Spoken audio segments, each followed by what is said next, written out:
Hello, Amity City, or at least anyone who's awake at 3 a.m. My name is, it's probably best if I don't actually disclose that. Call me Lori. Lori. The point is, welcome to 87.7 FM, Amity After Dark. After Dark. Stupid. Wow, okay. If you've lived in the city for a while, maybe you've... I have no idea how to phrase this. Okay, so our city is weird, right? Have you ever noticed that? Things here are, well, strange and weird things happen and nobody really talks about it. So, here I am. 87.7 The Lighthouse has been gracious enough to give me this late night time slot to report my findings and thoughts. We have a tip line, the number...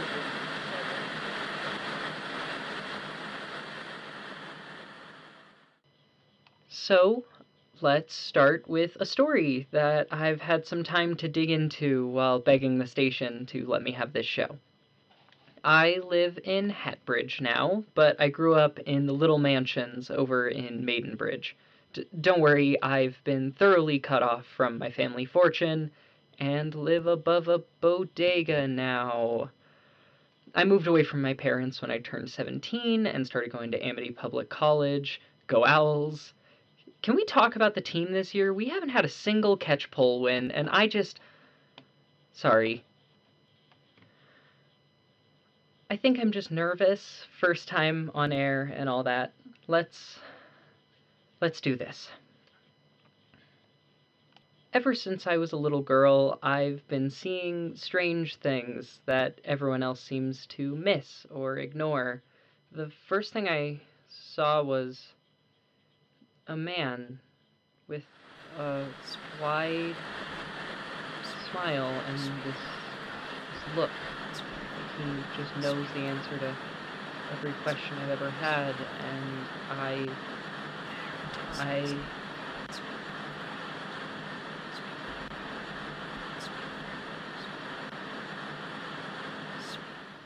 though I don't have much proof of him, so the second thing I saw, and I can prove this one,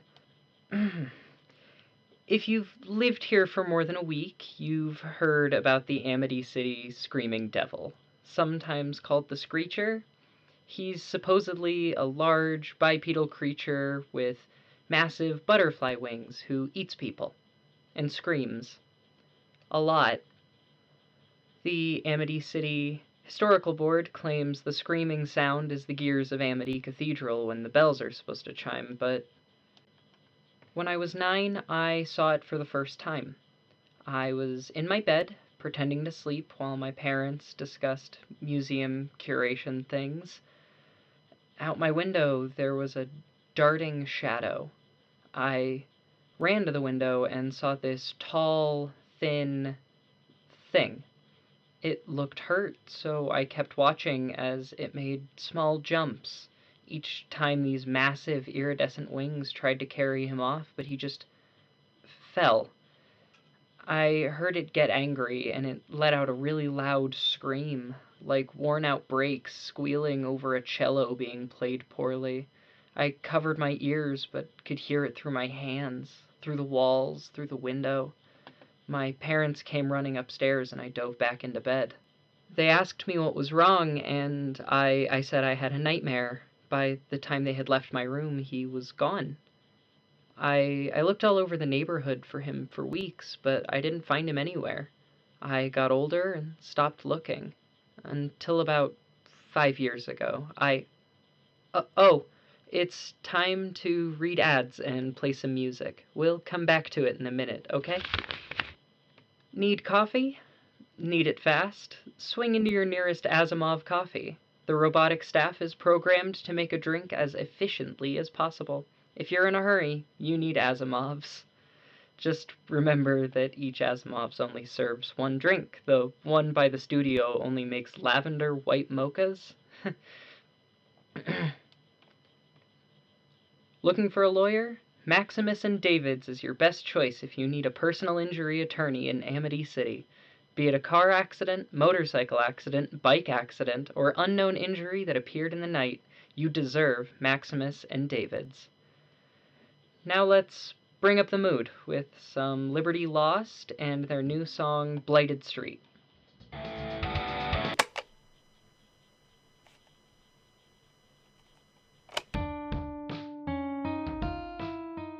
Alright, that should be enough music. We can get back to the Screaming Devil. I didn't see him again until I left home and went to college. I was out across town with a few friends, getting a bit drunk at Quinton's Bar in Hatbridge. I started to get tired, so I decided to go home. I was walking back to the Packfa line closest to me, dreading riding the subway by myself at night, when the hairs on my neck began to stand on end. My stomach got tight, and my throat began to hurt like I had been crying. I could barely breathe. I looked into the distance and saw the creature standing about 25 feet ahead of me. It was hunched over a man laying on the sidewalk, rummaging for something. Under the streetlights, I could see him far more clearly. He was maybe 7 feet tall and thin. His body was covered in dark, rigid hair like a bumblebee, and his eyes were massive and red with hundreds of panels like a fly. He had tall antennae that he was using to sniff the man that he had subdued, and two massive, shining, almost glass-like wings. They were sectioned like the wings of a butterfly, but bright and colored like the stained glass windows in cathedrals and churches, red and orange and yellow with hints of blue and green. The light shined through them and cast these long shapes of color onto the pavement. When he noticed I was staring, he hunched down and rushed at me. I tried to run, but my legs stumbled over one another, and I instinctively covered my ears to try and keep me from hearing, but he tackled me to the pavement, slamming my head into the concrete with a crack that made my ears ring and my eyes feel heavy. I know now that he gave me a concussion, but in the moment I had just decided he had stabbed me or ripped off my head or something, so I was pretty certain I had died. That's when he tried to speak. Blood was coating his dark fur and mandibles. His voice was strained, gravelly, and deep. It sounded like it hurt to talk, but he still tried. He whispered, growled, "Where is the chapel? I am to be married." As he spoke, blood from his face dripped onto me. The smell of iron was strong, but not stronger than the deep, rotting scent that radiated off his body. At that moment, I panicked and started flailing wildly. I think I must have struck it in the face because it let out that same ear-shattering scream and took off into the air, grabbing the man it had already knocked unconscious with one of its massive claw-like feet as it did. I watched the two fly off into the night air. It felt like my heart was going to explode. My heart was numb and tight and pounding rapidly against my ribs.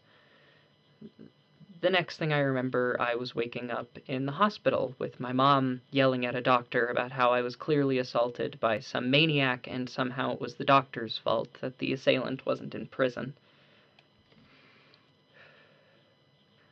I got out of the hospital later that day with cool sunglasses and enough pain meds to entirely fill my purse. As soon as I could escape my mom, I took the PACFA to Amity Central Library. Just a warning, if you ever have a concussion, don't ride the PACFA. Those train cars shake a lot, and you might, yeah. I worked at Amity Central Library for a pretty long time, so they let me explore the reference books and newspapers without much hassle. I started looking for anything. I could swear the way his wings looked was familiar, and well, I don't really know what I was looking for. I think I was there maybe 9 hours before finding the art sketches for Amity Cathedral's stained glass window array. The designs were remarkably similar, and the colors were almost perfect. I went to the church after, but no one was particularly willing to sit down and talk with me about the mythological Mothman that our city uses as a tourism bit. So oh, wait, it's ad time again. Stockton University offers the highest level of education in this part of the Commonwealth, with a multitude of programs from engineering to psychology. There is no better scientific college on the East Coast. For artists, we offer a myriad of courses from painting to music production. If you're looking for a quality education and a killer catch-pull team, you can't go wrong with Stockton University. Go Owls. APC for life. Stockton can suck it. Want to market your brand? Catch up with old friends? Share your photography skills? Come hang out on Pixie. Nothing beats the convenience of a site where you can only communicate with your friends through photographs and 140 characters of text. This month we're introducing Pixie Rapid, short videos and posts that are only up for 24 hours. Come join the fun. See pics. Pixie. Now let's jam to some Loretta Maud. Here's one of my favorites, Amity City Blues.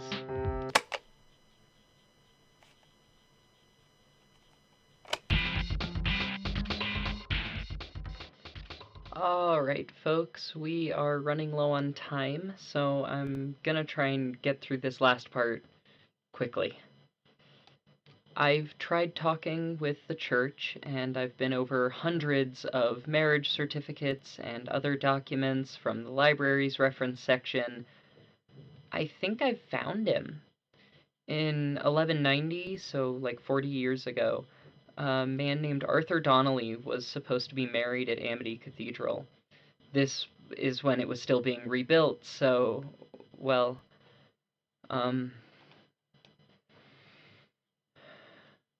Arthur Donnelly worked for the public Amity City Freighting Authority, building the PACVA lines that run through the city now.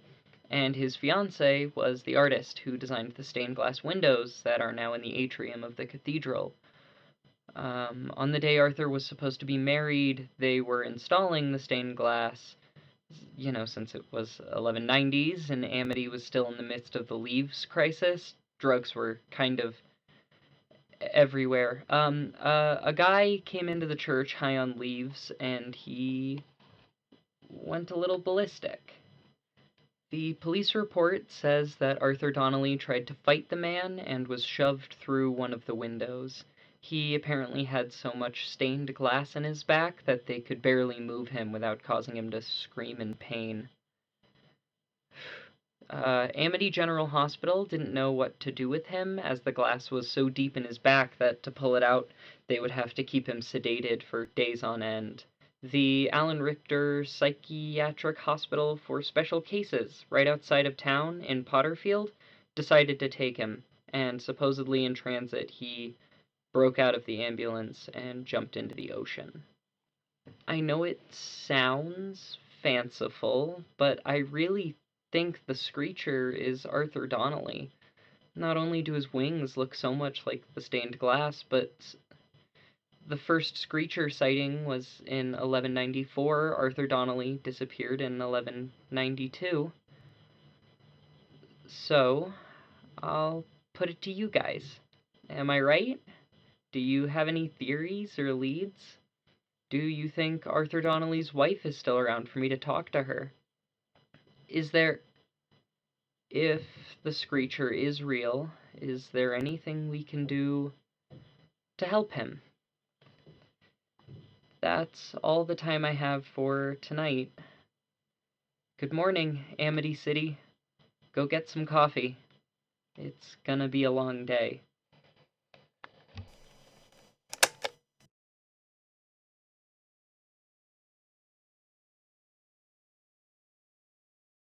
Amity After Dark is a narrative horror fiction podcast by Livewire Multimedia Stories. If you enjoyed what you just listened to, please consider contributing to our Patreon. If you would like updates on this project or any of our other projects, please come follow us on Instagram at Livewire Multimedia, on Tumblr at Livewire Media, or subscribe to us on YouTube at Livewire Multimedia Stories. Thank you for listening.